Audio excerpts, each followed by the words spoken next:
Well, it's been another day of death and destruction in the conflict between Israel and militants in the Gaza Strip.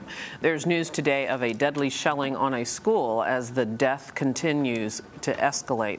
Earlier, I spoke with Arise News correspondent Karl Bostic, who reports from Gaza City.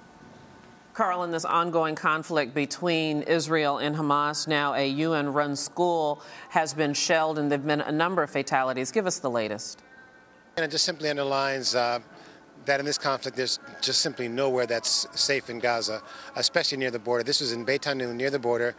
It's a school that's run by the UN. The UN, in fact, runs 80 schools throughout Gaza, but now those 80 schools have doubled up as shelters because there's so many internally displaced people in Gaza. Nearly almost 10% of the population is now living in shelters. Gaza's 1.7 million, and at least 150,000 people are living in shelters. Those shelters also include UN schools, and there were several hundred people in this UN school mid-afternoon when a tank shell landed in the playground, or there was perhaps even more than one shell. At least 15 people were killed, 5 of them children, and for the first time in this conflict, UN employees were killed. 3 teachers were killed. Later this evening, the IDF, that's the Israeli military, they can only say that they're investigating whether this was a stray shell from the Israeli military side or if it could actually be part of Hamas's fire.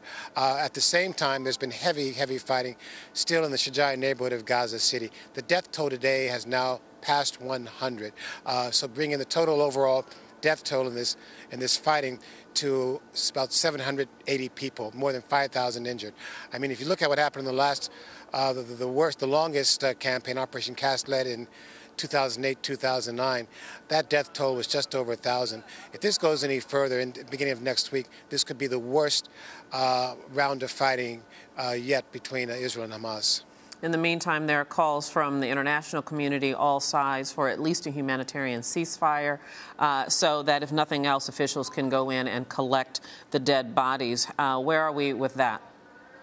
Again, I mean, that's only a stopgap measure, but obviously, of course, that's what's really needed right now. And maybe that'll be the first step towards actual ceasefire talks that could create or produce long-term peace. For example, they are talking about a humanitarian ceasefire, which maybe would be part of this Egyptian initiative where within 48 hours, both sides cease hostilities to begin 5 days of intensive talks that would address some of these core demands that Hamas has talked about, and that now its rival Palestinian faction, the Palestinian Authority led by Mahmoud Abbas, has even said that they agreed to in principle. It's all the devil's in the details in terms of what comes first. Do you stop the fighting, then start the talking, or do you also agree to bring in some of those concessions along at the same time as the cessation of hostilities?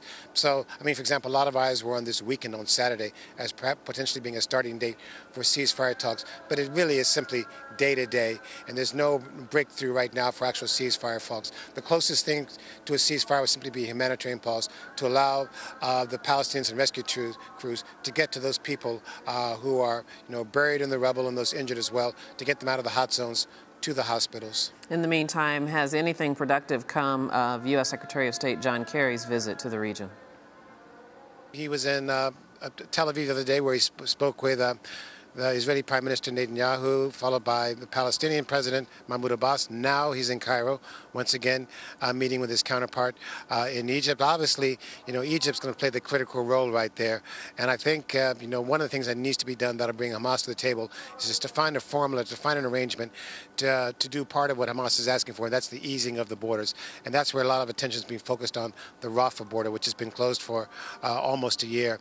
The problem also is, of course, Egypt, while it does want to be, the regional player, the deal maker, at the same time it's openly hostile to Hamas. But there's just so much pressure right now internationally from the region and even from the street in Egypt, just because of the skyrocketing numbers of civilian casualties. I think, Egypt is really going to be the player that can really bring these two sides together if they relent and just give some sort of incentive for Hamas to come to the table. In the meantime, the Federal Aviation Administration here in the United States has lifted the ban on U.S. carriers flying into Tel Aviv, and United Airlines has announced that they will resume their flight into Tel Aviv. But what about other airlines in Europe? The FAA counterpart, that's the European Aviation Safety Agency, they followed suit earlier today, and now a number of European airlines are announcing that they will resume flights. But however, major carriers like Lufthansa and Air France, they still have not yet to announce whether they'll resume flights, and they're making their own risk assessments. Again, as I say, overshadowing all of this is what happened in Ukraine with that Malaysian airliner.